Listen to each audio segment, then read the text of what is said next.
हाँ भाई, आगाह करो अपनी हाजत से, या कोई दुख है तो बताओ ताकि उसका मदावा किया जा सके।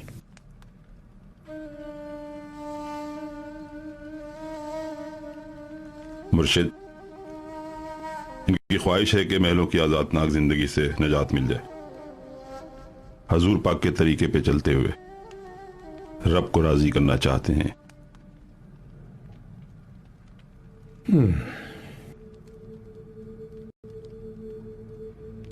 शाह इब्राहिम मदम की तरह से ताज तख्त तर्क करके दरवेशी लेना चाहते हो,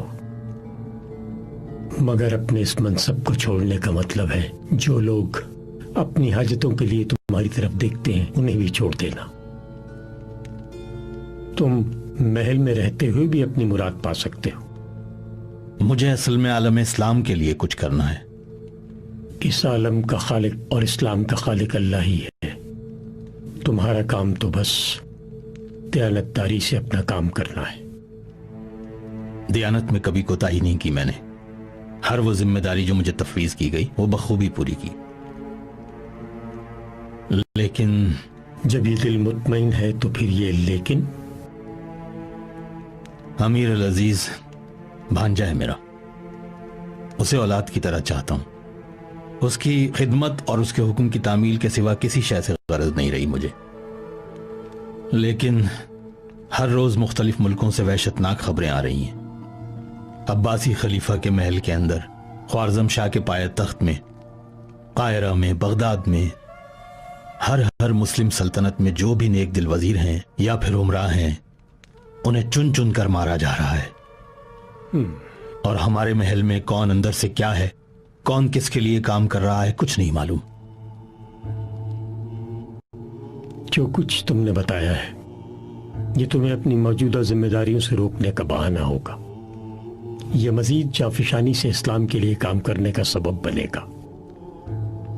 तुम अगर अपनी जगह साबित कदमी से खड़े रहे तो देखना अल्लाह भी तुम्हारा मददगार होगा, और तुम्हारे काम में आसानी के लिए इंशाअल्लाह बहुत से मददगार भी आ जाएंगे। मेरे मोहतरम, आपकी रूहानी हिमायत चाहिए मुझे। हिमायत?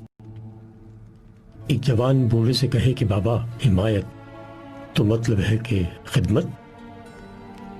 याद रखना, जो लोग बातिल से मरूब होकर कदम पीछे हटाते हैं तो हक ताला काफिरों के मुकाबले में ऐसे मुसलमानों को गालिब नहीं करते। यही अदल इलाही है। किसी जमाने में बगदाद में एक बहुत माहिर बढ़ई रहता था। उम्र के आखिरी हिस्से में उसने एक बहुत खूबसूरत मंबर बनाया, बहुत ही हसीन और दिलकश। सदफ उस पर जड़े हुए अखरोट की लकड़ी का बना हुआ, मेहनत से तैयार किया हुआ। जो भी देखता उसकी खूबसूरती देखकर दांतों में उंगलियां दबा लेता। और फिर उस मंबर की शोहरत फैलने लगी और इतनी फैली कि बगदाद आने वाला हर अमीर शख्स उस बढ़ई से कहता कि ये मंबर मेरे हाथ फरोख्त कर दो, फला मस्जिद को अतिया करूंगा।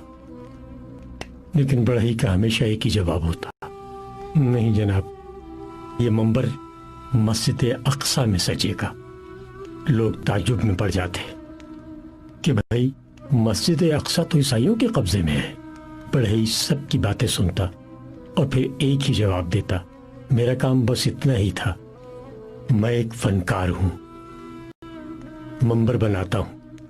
कोई बहादुर जंगजू उठेगा, कुद्स वापस हासिल करेगा और ये मंबर उसकी जीनत बनेगा। वक्त यूं ही गुजरता रहा। मंबर की कहानी शहर में बच्चे बच्चे की जबान पर आ चुकी थी। हर कोई मंबर की खूबसूरती बताते वक्त अपनी तरफ से एक की 10 बताता। फिर ये कहानी 7-8 साल के एक बच्चे ने सुनी, मगर वो मंबर की खूबसूरती से ज्यादा उसके बनाने वाले के जज्बे से मुतासिर हुआ। और फिर 40 बरस गुजर गए और वो मंबर उसी बहादुर के हाथों मस्जिद अक्सा में जाकर नस्ब कर दिया गया। लोग उसे सलाहुद्दीन अय्यूबी के नाम से जानते हैं।